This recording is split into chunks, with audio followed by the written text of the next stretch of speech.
Setelah sekian lama menumpang di rumah kerabat tanpa ada penghasilan, akhirnya sebuah perusahaan besar skala internasional berkenan menerimaku sebagai karyawan di bagian produksi. Wah, senang sekali sebab aku punya sedikit uang untuk memanjakan diri.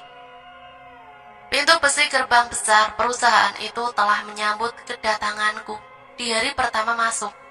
Sambil menunggu waktu, ku kelilingi area bangunan besar itu, sekalian melihat-lihat suasana gedung, pelataran parkir, gudang, serta satu bangunan tua yang menjadi bangunan induk tempat perusahaan besar ini menjalankan aktivitas bisnisnya. Di mataku, bangunan tua yang kumaksudkan tadi merupakan satu bangunan bergaya lama yang terletak di daerah kota tua, namun masih memperlihatkan sisi megah yang menyiratkan kejayaan masa lalu pemiliknya. Pemiliknya pasti sangat kaya hingga dapat memiliki gedung besar yang hampir semegah museum ini. Aku yakin bangunan ini bisa menjadi satu warisan bersejarah yang telah dipakai secara turun-temurun dari pemilik lama perusahaan ini kepada orang yang sekarang mewarisinya. Pikirku, menurutku bangunan bergaya klasik ini pastilah banyak menyimpan cerita atau bahkan peristiwa atas jatuh bangunnya bisnis keluarga kaya raya tersebut. Dan dalam suasana pagi yang cerah, aku sangat menikmati panorama bangunan tua ini. Namun aneh, tiba-tiba sepertinya ada satu kekuatan lain yang menyergapku.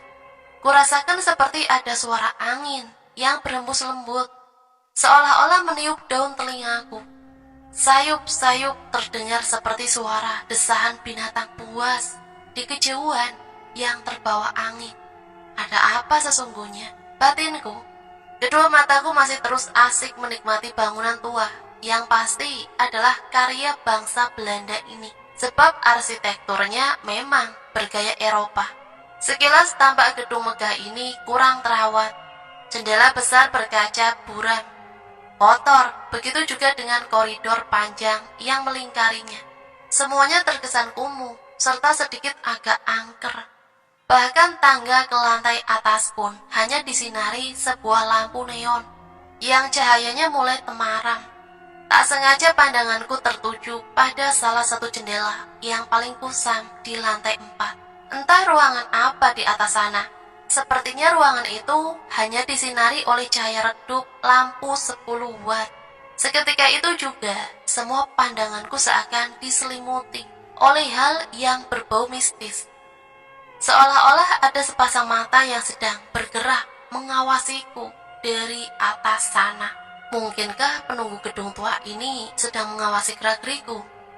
Bisikku dalam hati, lalu segera ku abaikan pikiran itu. Ku mantapkan tekadku yang ingin bekerja untuk mendapatkan uang demi kebutuhan hidupku. Tunggu sebentar lagi ya mas, bos masih ada urusan. Mohon maaf agak lama menunggu. Suara merdu seorang wanita muda mengagetkanku. Rupanya tidak terasa aku sudah 1 jam lebih menunggu untuk mendapat giliran masuk wawancara. Ketika giliranku masuk, ternyata bos besar itu sedang menyantap makan siang dengan sangat rakusnya. Mulutnya dipenuhi makanan, kedua pipinya belepotan bumbu lauk pauk. Sementara kedua tangannya sibuk menyendok makanan dan memilah buah-buahan pencuci mulut yang ada di atas meja, seolah tak mempedulikan kehadiranku. Aku kembali terpana melihat caranya makan, hampir menyerupai seorang binatang buas yang baru saja mendapat mangsa. Aneh, bukannya dia seorang bos besar yang memiliki perusahaan bertaraf internasional, tapi mengapa cara makannya seperti orang kelaparan? Ayo, silakan duduk, katanya menawariku. Lamunanku pun terputus. Dengan sungkan, aku segera duduk di depan meja kerjanya. Sambil mencuri-curi pandang, ku coba amati keadaan ruang kerja sang bos. Sungguh aneh. Ruangan besar ini hampir dipenuhi oleh sesaji yang sangat kering. Bahkan nampak buah-buahan sesaji yang mulai membusuk hingga akhirnya menetes mengotori dinding serta karpet lantai. Aneka kue jajanan berjamur di atas meja. Tampak juga beberapa dupa yang masih menyala, hingga asapnya memenuhi tiap sudut ruangan. Tak hanya itu, pada dinding serta langit-langit ruangan bergelantungan aneka jimat, hingga menambah keunikan ruangan kerja ini. Kembali aku dibuat semakin takjub, manakala pandanganku mengarah pada sebuah patung besar, setinggi hampir 2 meter yang dikelilingi banyak sesaji. Patung itu berdiri tegak di sudut ruangan yang agak gelap. Aneh, siapakah laki-laki di depanku ini sebenarnya? Saat bertanya, jawab denganku. Ternyata si bos ini memiliki sebentuk wajah yang agak aneh. Matanya menyerupai mata iblis, seperti di film-film animasi. Sementara kedua alisnya naik ke atas, bak alis para pendekar silat. Saat tersenyum pun dia lebih mirip menyeringai daripada senyuman. Sembari memperlihatkan deretan giginya yang kotor serta tidak terawat, bahkan masih dipenuhi sisa-sisa makanan. Sekalipun sangat aneh dan mengganggu pikiranku, namun aku terpaksa harus mengabaikan semua ini. Ya, demi mendapatkan sebuah pekerjaan. Singkat cerita, aku memang diterima bekerja di kantor tersebut. Setelah beberapa lama bekerja, baru kusadari kalau aku sebenarnya cuma jadi umpan kawan-kawan sekantor yang enggan lembur pada setiap Kamis malam atau malam Jumat. Ada apa sebenarnya? Hati-hati dengan yang ada di lantai 4, Man, bisik Larno, salah seorang teman sejawar yang baik padaku. Aneh, peringatan ini bukan hanya datang dari Larno, bahkan Pak Isa, penjaga malam di gedung ini, juga telah memperingatkanku agar tidak mencoba-coba naik ke lantai 4 sendirian, apalagi hari telah gelap. Kamu pasti celaka, Nak, tegasnya ketika aku meminta alasan larangan itu. Dia menambahkan, saya saja yang sudah 18 tahun bekerja di sini tidak berani pergi ke lantai 4 sendirian, terlebih lagi malam hari. Mulanya aku tak serius menanggapi cerita-cerita itu, hingga suatu malam terjadilah peristiwa itu. Malam itu jarum jam telah menunjukkan pukul 19:30. Hampir seluruh ruangan telah kosong. Suasana mendadak senyap, bahkan kemudian berganti angker. Di luar sana angin berhembus kencang disertai deru hujan. Sendirian aku duduk terpaku di meja kerja ditemani dengan setumpuk tugas yang belum rampung. Aneh, tiba-tiba pikiranku melayang ke ruang sepi di lantai 4. Kulirik ruang sepi yang bersinar redup itu. Sepertinya dari arah sana akan memunculkan satu bayangan, bahkan mungkin sesuatu yang mengerikan. Aneh, tiba-tiba sekelebat bayangan wanita tua melintas. Aku segera bangkit mengejarnya. Ku coba berjalan menuju munculnya bayangan tadi. Tapi aku tak menemukan siapa-siapa. Aku yakin telah melihat bayangan seorang nenek. Perempuan renta itu jalan tertatih-tatih. Anehnya dia menghilang di lorong gelap menuju lantai 4. Siapa gerangan perempuan tua berbaju kumal itu? Bukannya merasa takut, kejadian ini justru membuatku semakin penasaran. Segera saja aku telusuri lorong sepi yang terbentang panjang di depanku, sambil berharap sosok nenek itu muncul lagi. Anehnya tiba-tiba terdengar suara perempuan sedang bercakap-cakap di ujung koridor gelap itu. Siapa gerangan? Apa mungkin masih ada seorang staf wanita yang sedang menerima telepon? Ketika aku dalam kebingungan, jantungku nyaris copot sebab tiba-tiba ada sebuah tangan yang merengkuh bauku. Ketika aku menoleh, di hadapanku telah berdiri seorang wanita muda. Dia tersenyum dingin sambil menyodorkan segenggam kertas. Mencari apa, Mas? Tanyanya datar, disertai raut wajah dingin tanpa ekspresi. Aku diam tergugu. Wanita itu kembali berkata, "Tolong fotokopi semuanya dokumen ini. Bisa kan?" "Oh, tentu bisa," jawabku pendek. Bulu kuduku meremang. Dalam hati aku bertanya, perempuan ini staf di bagian apa? Kok aku belum pernah melihatnya? "Ini dokumen penting, tidak semua orang bisa tahu," katanya lagi. Sambil berusaha menenangkan diri, aku menyahut, "Wah, kalau begitu saya jadi tahu dong, Mbak. Kan saya yang bantu fotokopinya. Ini cuma daftar nama orang yang disuruh berkorban di sini. Sekalipun mereka menolak. Ah, kasihan sekali mereka," katanya lagi. "Berkorban? Maksudnya untuk apa?" Tanyaku penasaran, sembari terus membolak-balikan dokumen itu. "Darah mereka," jawabnya dengan suara yang agak tertahan. Aku kaget bukan kepalang. Seketika pandanganku berubah gelap. Dan ketika terang kembali, kulihat dia sudah menghilang. Lalu samar-samar terdengar suara alunan pendek perempuan bernyanyi dari arah lorong sepi ini. Segera ku ambil langkah 1000. Setelah lebih tahu, kulemparkan kertas yang disebut dokumen tadi. Ku banting pintu dengan kencang. Aku lalu terduduk di depan meja kerjaku, sambil mengatur nafas yang memburu tak karuan. Gara-gara peristiwa ganjil itu, rasa penasaranku semakin bertambah. Apalagi pagi setelah malamnya aku bertemu dengan sosok perempuan misterius itu. Ternyata ada karyawan yang meninggal. Apakah ini ada hubungannya dengan statement perempuan misterius itu? Belakangan aku memang melihat ada kejanggalan. Bila dihitung, hampir setiap minggu, satu persatu rekan kerja atau sanak saudara mereka ada saja yang meninggal. Menurut beberapa pegawai senior, setiap yang meninggal, raut wajah mereka menyiratkan ada satu hal yang tidak wajar. Kabarnya wajah jenazah tampak menghitam, punggung, tangan, serta kakinya terdapat memar kebiruan, dan mata mereka terbuka. Dengan rona wajah mereka seolah habis melihat sesuatu yang amat menakutkan. Pernah juga terjadi sebuah peristiwa lucu namun menyeramkan. Suatu hari ada salah satu manajer di kantor ini yang kerasukan roh seorang perempuan muda. Sang roh mengaku bernama Karissa.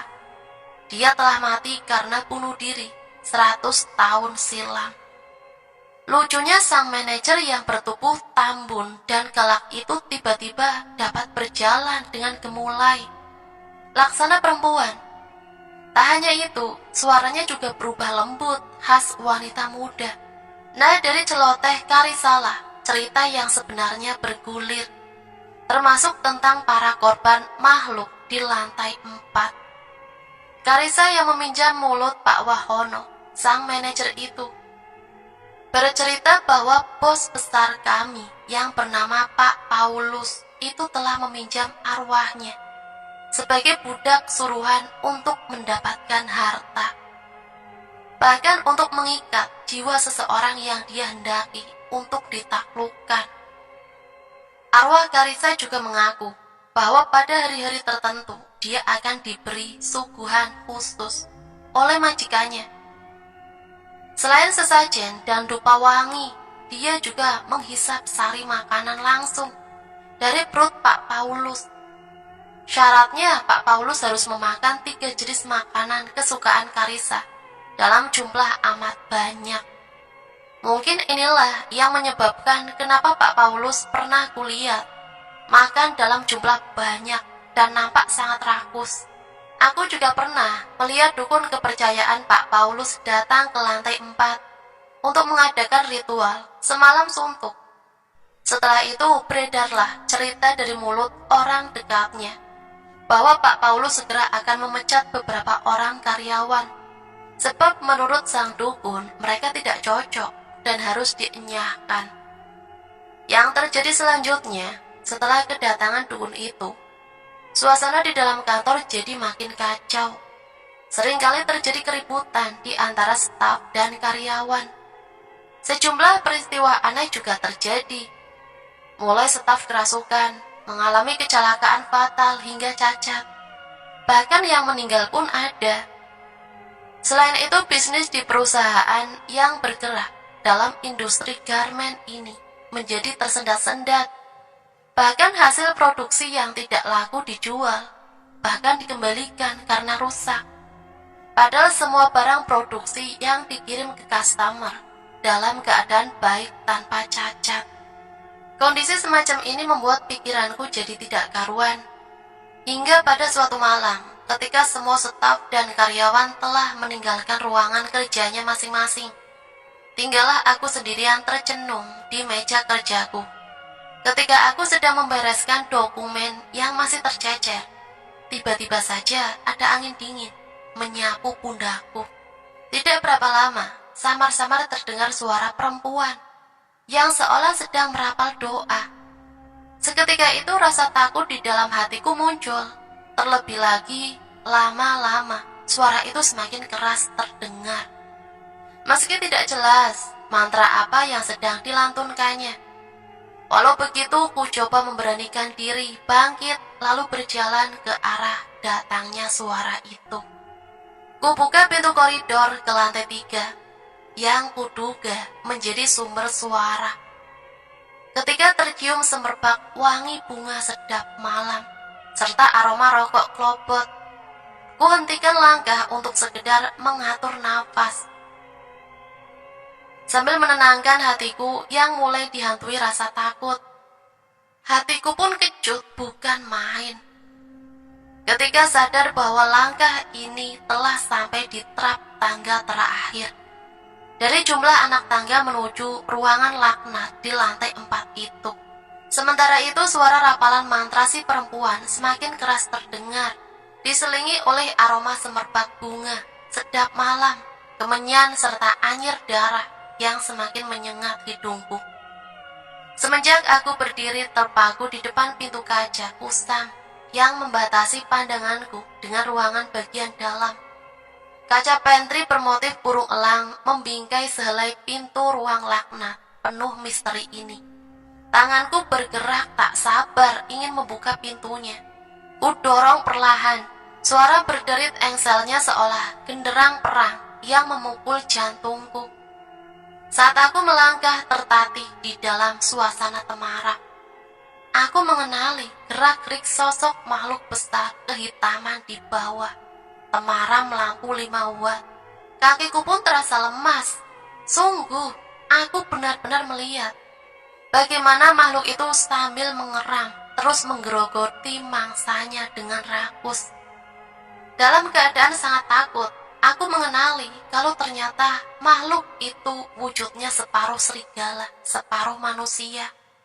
Dia sedang mengoyak-ngoyak sepotong daging merah dengan kuku hitam tajamnya. Pes! Aneh, tiba-tiba lampu di dalam ruangan itu padam. Aku terkejut dan hampir tidak bisa menguasai diri lagi. Bau anyir darah busuk itu sangat menyesakkan dada hingga kepalaku pusing. Suara dengusan serigala besar yang mengeram dengan marah menghentak jantungku. Dalam ruangan gelap itu aku tidak dapat berbuat apa-apa selain membalikan badan menghambur keluar ruangan. Tapi binatang iblis itu tidak tinggal diam. Dia berusaha menangkapku. Aku pun terdorong keluar dari ruangan itu. Di ruangan yang lebar, terang ini, aku cukup jelas melihat wajah serigala aneh itu. Dengan seringai gigit tajamnya yang berlumuran darah, aku pun berteriak sekuat tenaga. Tidak sadar, kakiku terpleset. Tubuhku terpelanting jatuh, berguling-guling menuruni anak tangga sampai ke lantai. Tak hayal lagi, seluruh sendi di badanku terasa patah. Kepalaku pusing berat. Bersamaan dengan itu, di telingaku kembali terngiang suara perempuan pembaca mantra tadi. Sambil menahan sakit, aku segera berlari meninggalkan ruangan. Seminggu setelah kejadian itu, suatu siang aku sedang merapikan beberapa barang yang tertumpuk di koridor gelap depan ruangan. Pak Paulus muncul dengan tiba-tiba. Dia berjalan ke arahku.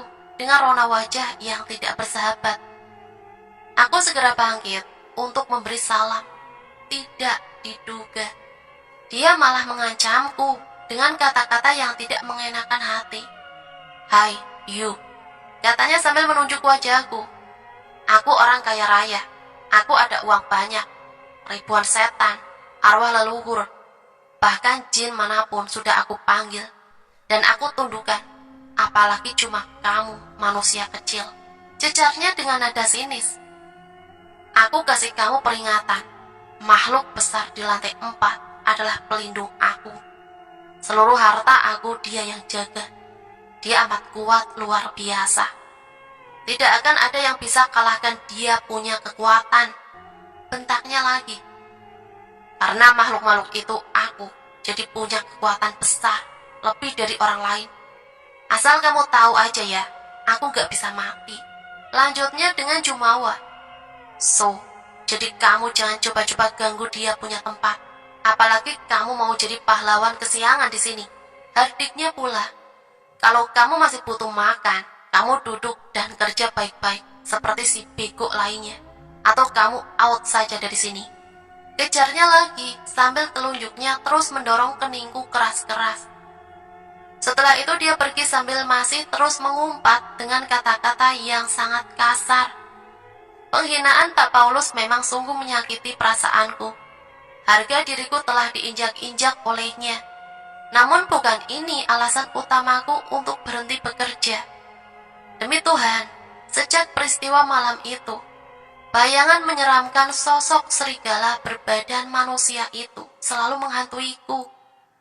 Bahkan dengus nafasnya yang berbau busuk itu serasa begitu dekat dengan hidung dan telingaku. Walau aku sangat membutuhkan pekerjaan, namun kuputuskan untuk segera hengkang dari kantor ini. Dan hari itu, aku kembali duduk di sofa depan ruangan Pak Paulus, menunggu giliran masuk seperti tempo hari. Tapi kali ini bukan untuk mengemis minta dipekerjakan, namun aku akan menyerahkan surat pengunduran diri resmi. Tak lama kemudian aku diizinkan masuk. Ketika berhadapan dengannya, sedikit pun aku tidak mau melihat wajahnya yang aneh. Serupa dengan iblis serigala di lantai 4 itu. Sembari menjawab pertanyaannya, dalam hati ku panjatkan doa-doa pendek, serta berusaha tetap menjaga kesadaran pikiranku agar tidak terpengaruh jampi-jampi lewat tatapan matanya yang tajam menusuk itu. Sambil disertai dengan sumpah serapah dari mulut Pak Paulus, aku segera keluar meninggalkan ruangannya. Dengan nama Tuhan, aku segera tinggalkan kerajaan setan ini untuk kembali ke kehidupanku yang normal. Demikianlah sepenggal kisah yang pernah ku alami. Sejak 2 tahun meninggalkan perusahaan itu, tak pernah sekalipun ku dengar kisahnya. Entah apa yang terjadi dengan teman-temanku yang masih coba bertahan di sana. Kabarnya perusahaan garmen itu sudah diambang kebangkrutan. Pak Paulus sendiri disebut-sebut lebih senang tinggal di vilanya yang ada di kota es. Nah, itulah sepenggal cerita yang bisa Mimin bagikan. Semoga teman-teman semua bisa terhibur ya. Dan semoga ada hikmah yang bisa kita ambil di cerita ini. Ambil sisi positif dan buang jauh-jauh hal negatif di cerita ini. Tetap jaga sikap dan sopan santun dimanapun kita berada. Karena sejatinya kita hidup berdampingan dengan mereka. Sampai di sini Mimin pamit undur diri. Mohon maaf apabila banyak salah kata. Akhirul kalam, wassalamualaikum warahmatullahi wabarakatuh.